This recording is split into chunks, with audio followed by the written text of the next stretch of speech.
Galerinha massa, tudo bem com vocês? Estamos aqui com mais um programa Liberdade de Opinião com Kevin Eletro.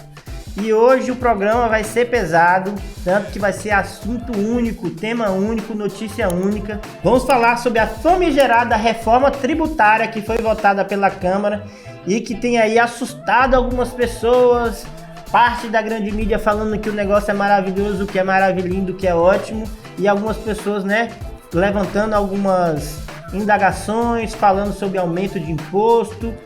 Mas o que realmente vai acontecer se essa reforma tributária passar pelo Senado? Vamos aqui agora fazer a análise dessa notícia. Vamos lá. É uma notícia bem densa, bem complexa, então vai requerer algum tempo. Vamos dividir por algumas partes. Primeira parte, a minha opinião em relação à necessidade ou não de uma reforma tributária. Gente, o Brasil tem a necessidade urgente de uma reforma tributária.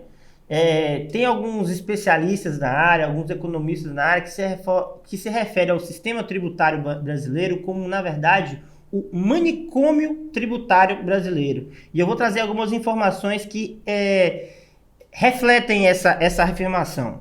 Todo o Código Tributário brasileiro, ele está contido em 4.626 normas, 51.945 artigos, 121.033 parágrafos e 386.993 incisos. Se você fosse pegar todo esse material e imprimir em folhas de papel ofício e colocar uma folha após a outra em linha reta, nós teríamos mais de 6 quilômetros de papel impresso.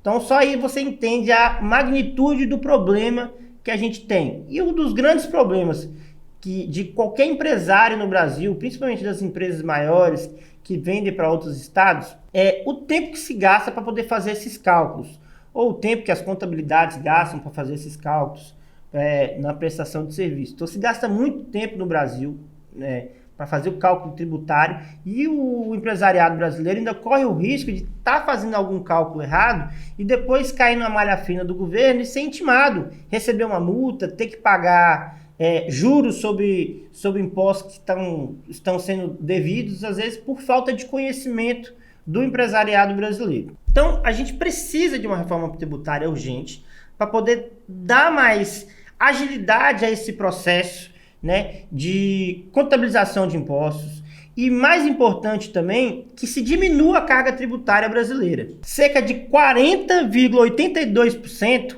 em média é o que o brasileiro paga de impostos aqui no Brasil.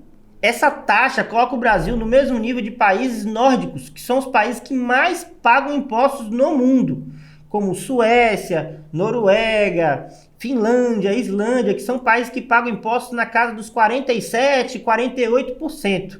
Só que a diferença é que esses países entregam serviços de alta qualidade para os seus cidadãos, para os seus moradores daqueles países. Então, você tem lá uma educação que funciona de alta qualidade, segurança, você tem saúde que atende todas as pessoas. Então, você tem realmente um governo eficaz, eficiente, que cobra muito imposto, mas isso é revertido diretamente em alta qualidade através de serviços.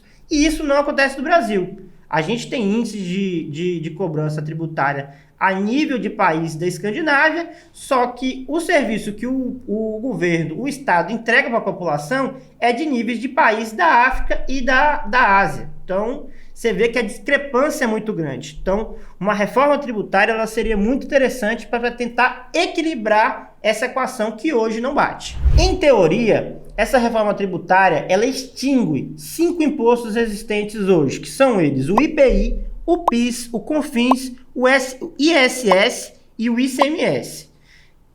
Entenda que eu coloquei teoricamente, não foi sem querer, foi proposital, e eu vou explicar daqui a pouco o porquê disso.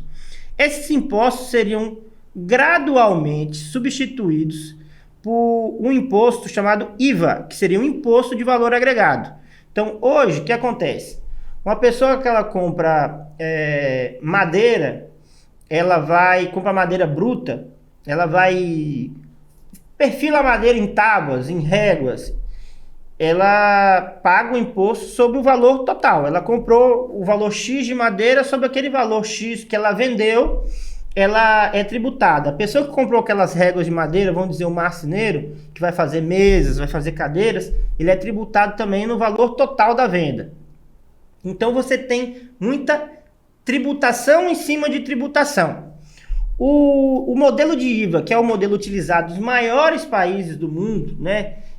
Os países mais desenvolvidos, como a gente falou, os países nórdicos, o Japão, a Alemanha, os Estados Unidos, utilizam o IVA, que é um modelo que é sobre o valor agregado. Então, nesse mesmo exemplo da madeira que eu dei, então o cara que compra a tora bruta e perfila aquela madeira, ele vai pagar a diferença sobre o produto que ele comprou, tirando a diferença pelo que ele vendeu. Então, vamos dar exemplo. Se ele comprou 100 mil em madeira e vendeu 200 mil em madeira já, em réguas, já em tábuas, ele vai pagar 50 mil de imposto.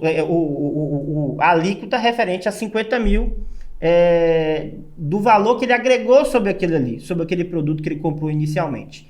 E assim vai. Então, no final do processo da cadeia, depois de vários beneficiamentos, eu dei um exemplo assim, muito curto, tem produtos que têm vários tipos de beneficiamentos, uma cadeia produtiva muito extensa, ele passa por 5, 6 empresas até chegar ao consumidor final. Então, você pensa que esse valor vai ser diluído em todas essas empresas que fabricam esses componentes desse produto menor.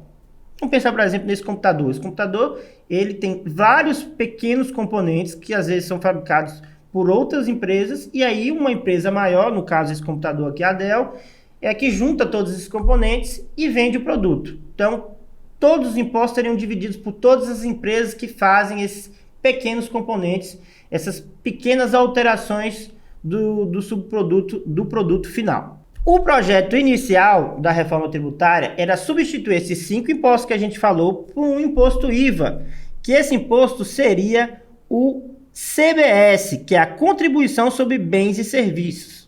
Então, seriam 5 impostos substituídos por um. Ao decorrer do tempo, modificaram o texto do projeto e acrescentaram mais um imposto, que é o IBS, que é o Imposto sobre Bens e Serviços.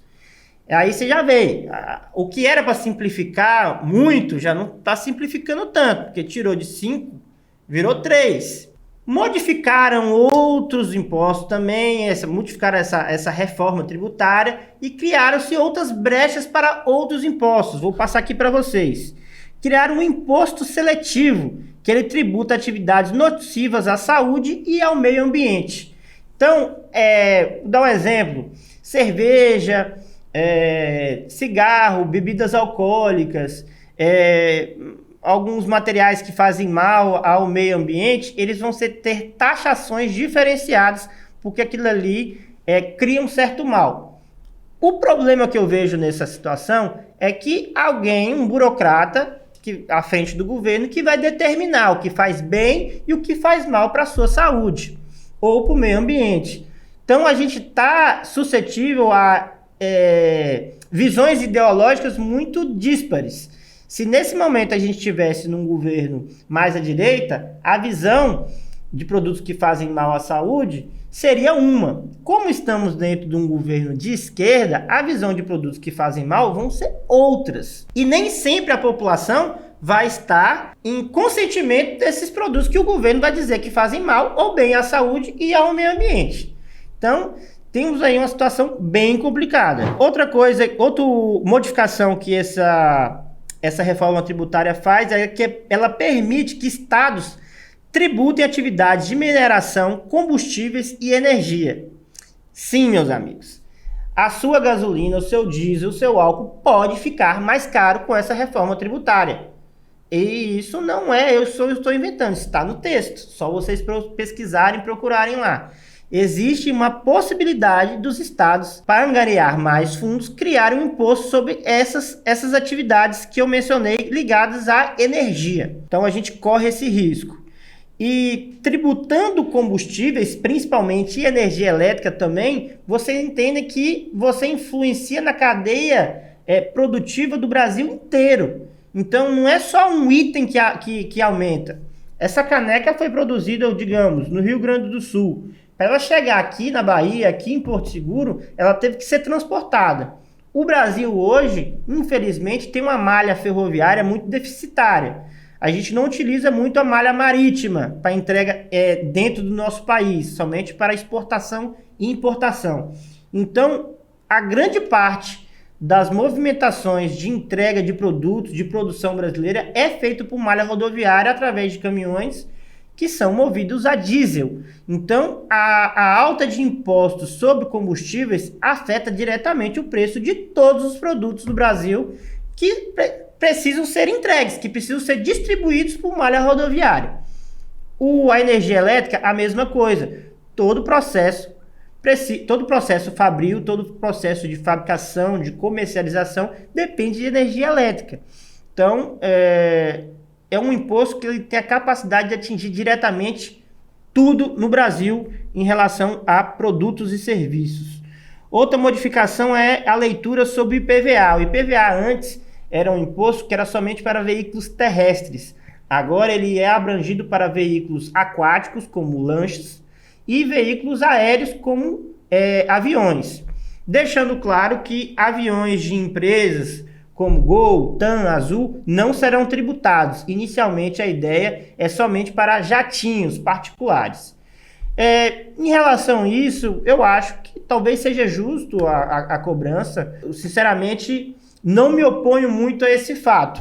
Ainda mais porque 99% da população brasileira não detém esse tipo de veículos. E quem detém são pessoas que têm condições de pagar por aquilo ali. Só que o contraponto dessa ação é, vamos dizer, o desincentivo à compra dos mesmos. A Embraer é uma grande fabricante hoje de aviões no Brasil, então você desincentiva a indústria nacional, você desincentiva todo um leque de produtos assistentes. Então você tem, na compra de navios e aviões, você tem mecânicos, você tem produtos de peças que são fabricados para reposição, você tem uma série de serviços que estão atrelados à compra de novos veículos como esse, que talvez vão ser, cada dia que passa, diminuídos. Então você tem um desincentivo a essa área que talvez seja prejudicial ao Brasil. Então tem que fazer uma análise do que vai ser arrecadado com esse IPVA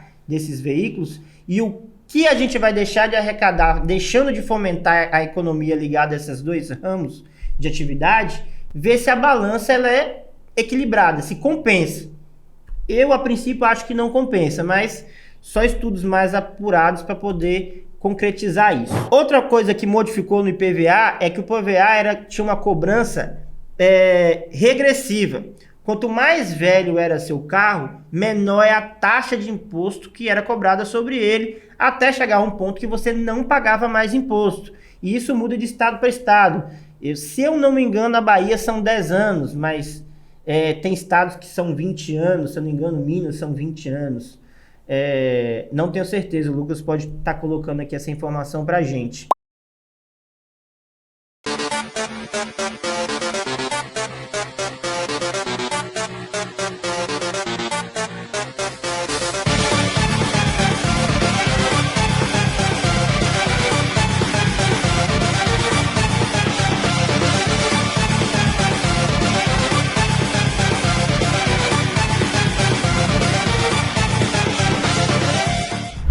Então, é um incentivo que a visão do IPVA é a seguinte: conforme o seu bem vai depreciando e perdendo valor, você vai pagando menos imposto até chegar a um ponto que você não vai pagar imposto nenhum.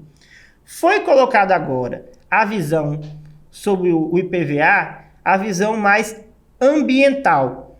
Agora ele não vai ser mais regressivo, ele vai ser progressivo. Você vai pagar menos e vai pagando mais conforme o carro vai ficando velho, porque o carro ficando velho, a tendência é que ele polua mais.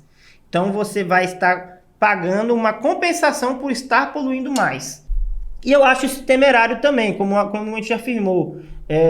Normalmente os carros mais antigos, quem tem esses veículos mais antigos são pessoas de menor poder aquisitivo. Ou seja, essas pessoas de menor poder aquisitivo vão estar pagando mais impostos porque ele não tem condições de ter um outro tipo de carro. Ele tem condições de ter um carro elétrico, ou de ter um carro mais novo. Então ele vai ser penalizado porque o carro dele é velho e ele só tem condições de ter aquele carro ali.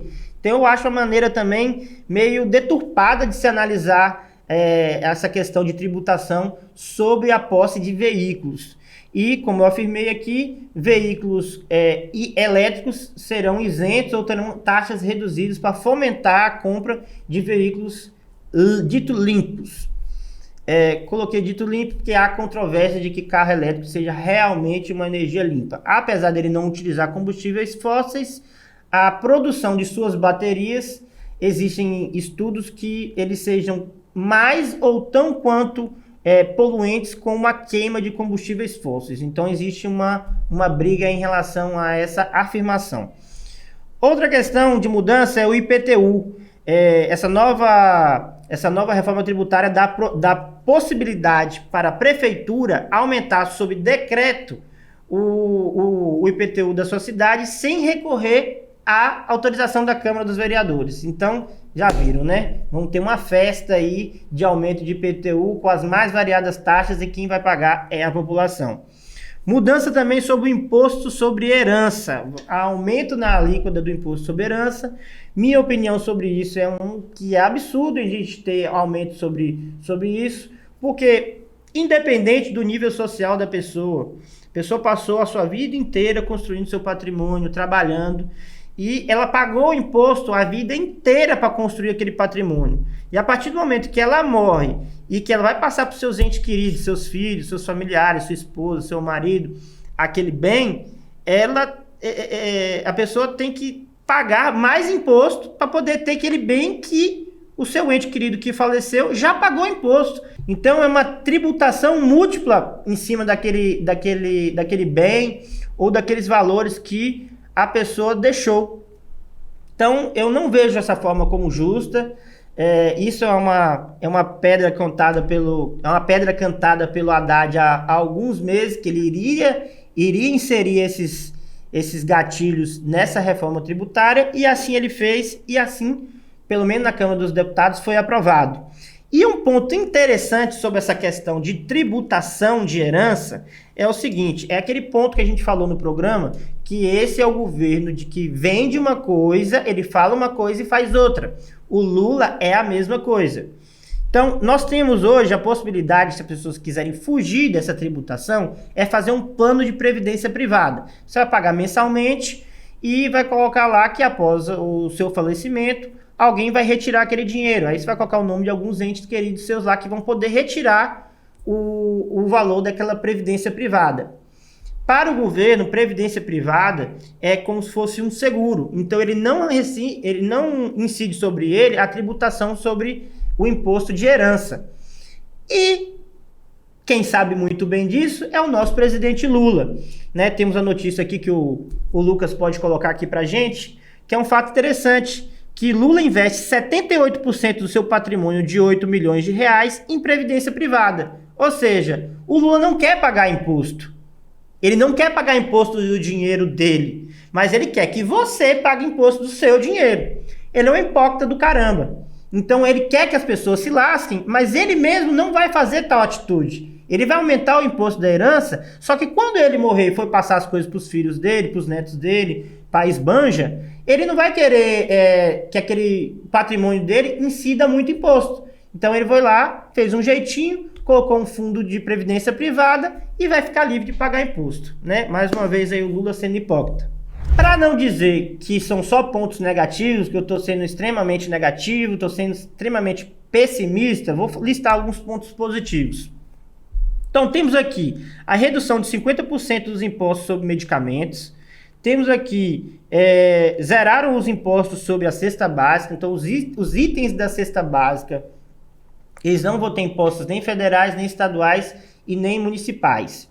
E existe a Associação dos Supermercados Brasileiros enviou uma lista para o governo brasileiro a fim de aumentar os itens que são considerados da cesta básica. Então, se eu não me engano, é o cloro, mais fralda e absorvente que a associação está lutando para que esses itens sejam inseridos dentro de itens considerados cesta básica e que sejam zerados do imposto de ao consumidor, então esses produtos diminuiriam o valor. Redução também dos itens industrializados.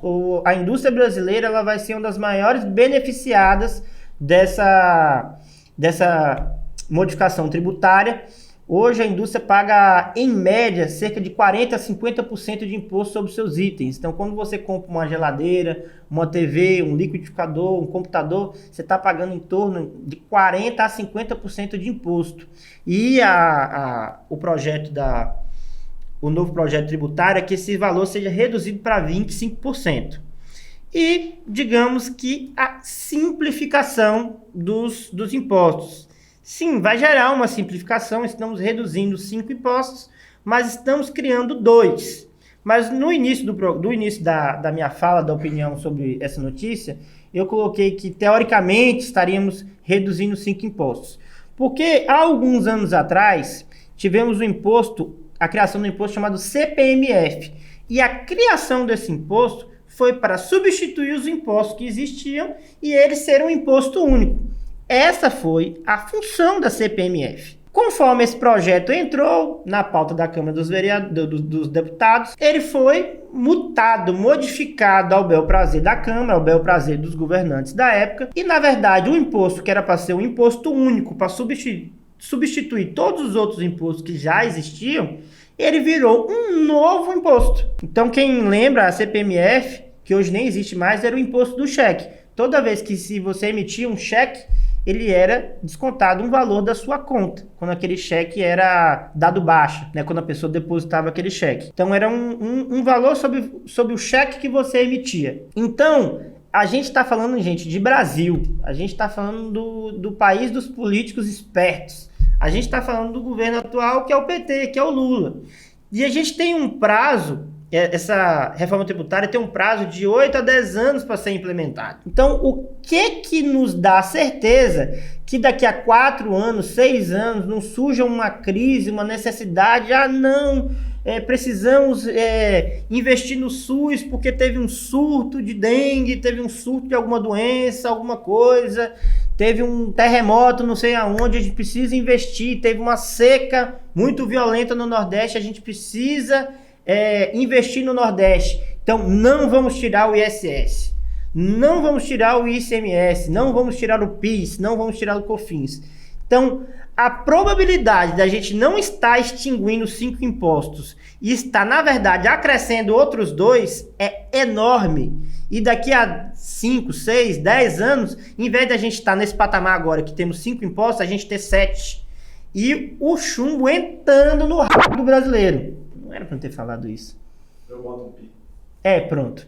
Porque, gente, infelizmente esse é o Brasil que a gente vive. A gente dificilmente vê algumas maneiras, vê formas da política trabalhando a favor da população. Até mesmo, se a gente for analisar o histórico do Brasil, dificilmente se diminui imposto, né? Na verdade, o governo sempre tem a tendência de crescer, de aumentar a arrecadação tributária. Então, para esses 2 impostos novos que serem criados virarem impostos definitivos e não substituir nada, isso, assim, não está muito difícil de acontecer, não. Esses pontos que eu coloquei, que diminuíram a carga tributária de alguns itens, existe uma balança. O governo não diminui imposto à toa. O único governo que cortou impostos, assim, sem cortar imposto de um lado e aumentar do outro, foi o governo Bolsonaro.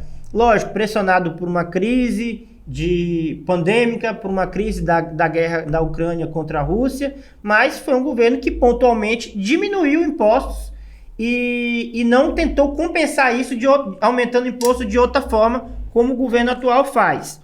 Então, essa reforma tributária deixou alguns segmentos isentos de impostos, como a gente falou, e outros como cultura, esporte, material esportivo parece que não vai ter incidência de impostos, educação não vai ter incidência de impostos, a hotelaria conseguiu uma redução de impostos. Estive hoje conversando com o Vinícius Oliveira, que é o presidente da BH, daqui do sul da Bahia, aqui de Porto Seguro, e ele afirmou que foi uma vitória da hotelaria. Eles pressionando os deputados lá em Brasília, eles conseguiram, porque a tendência era que os impostos da hotelaria subiriam para 25%. E hoje eles estão na casa dos 4%, 5%. Então seria um aumento assim gigantesco.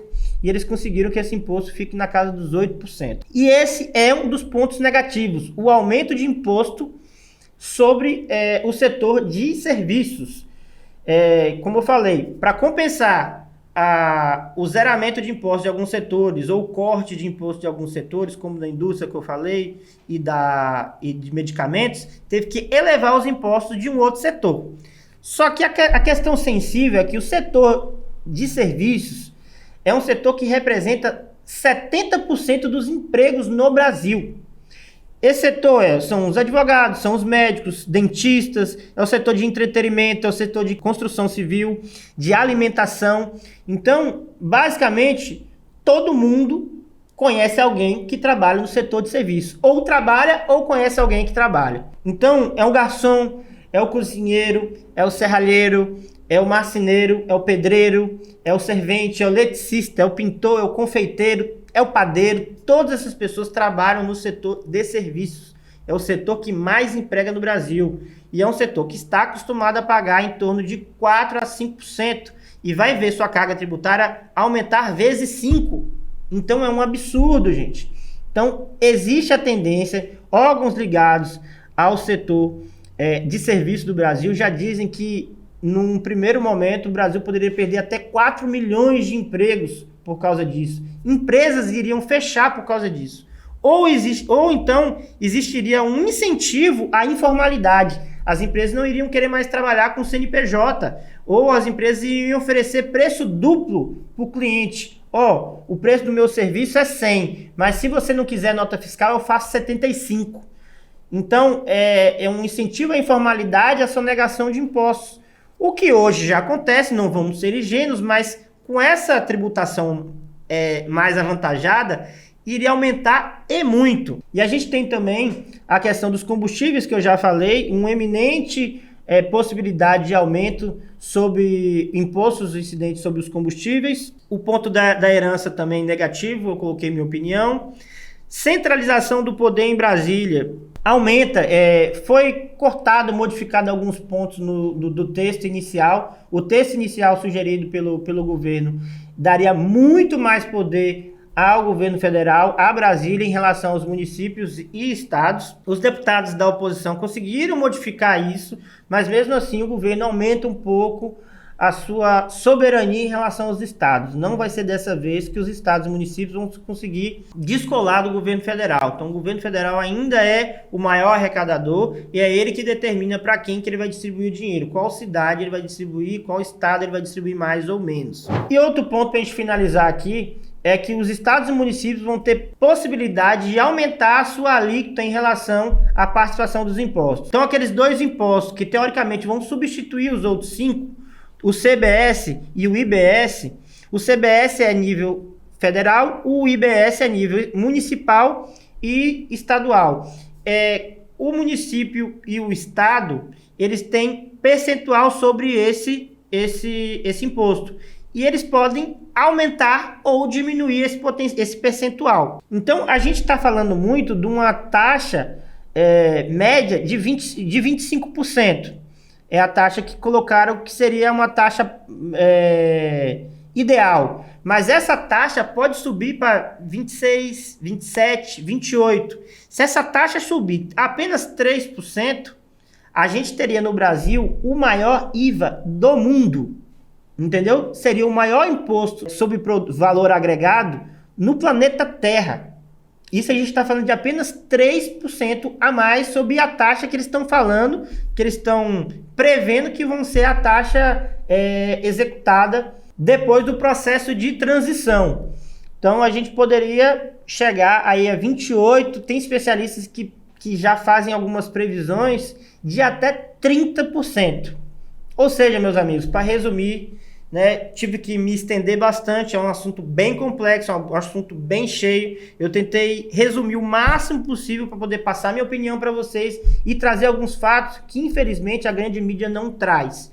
Ou pintam como uma coisa mais maravilhosa do mundo, é o mundo cor-de-rosa, ou eu vejo algumas pessoas também só criticando de forma muito efusiva, sem trazer dados, sem trazer análise. Eu quis trazer dados, quis trazer informações para vocês. Incentivo vocês que façam o mesmo, pesquisem para vocês terem a própria opinião de vocês e não depender de veículos tendenciosos, ou até mesmo não depender da minha opinião. Não quero que vocês acreditem na minha opinião de maneira indiscriminada. Vão lá, pesquisem, leiam informações sobre essa temática. Tem vários vídeos no YouTube, tem vários textos, inclusive na Gazeta, e recomendo vocês que pesquisem mais. E uma informação para poder tornar o assunto mais leve agora no final de programa, é que um dos motivos, uma das críticas que essa votação teve lá na Câmara é que ela foi muito rápida, que não deu tempo de analisar. Para vocês terem ideia, o texto final que foi votado foi soltado na quarta-feira de noite e a votação foi na quinta-feira. E o motivo disso acontecer é que o Arthur Lira, o presidente da Câmara, ele estava com pressa de fazer essa votação porque ele tinha um cruzeiro a participar, o cruzeiro do Wesley Safadão. O Arthur Lira estava com pressa de tomar uma e ir curtir uma com Vai Safadão. Então, meu amigo, é isso, que é com essa notícia maravilhosa do Wesley Safadão. Toca o Wesley Safadão pra gente aí, Lucas, que a gente vai encerrar esse programa maravilhoso. Mais um Liberdade de Opinião. Agradeço vocês terem disponibilizado esse tempo. Curta, compartilha, distribui para os amigos. Se você não gostou, distribui para os inimigos, distribui para a família. Vamos jogar esse programa para geral assistir e entender um pouco mais sobre as notícias do Brasil e do mundo. Muito obrigado e até a próxima. Esconde das suas amigas.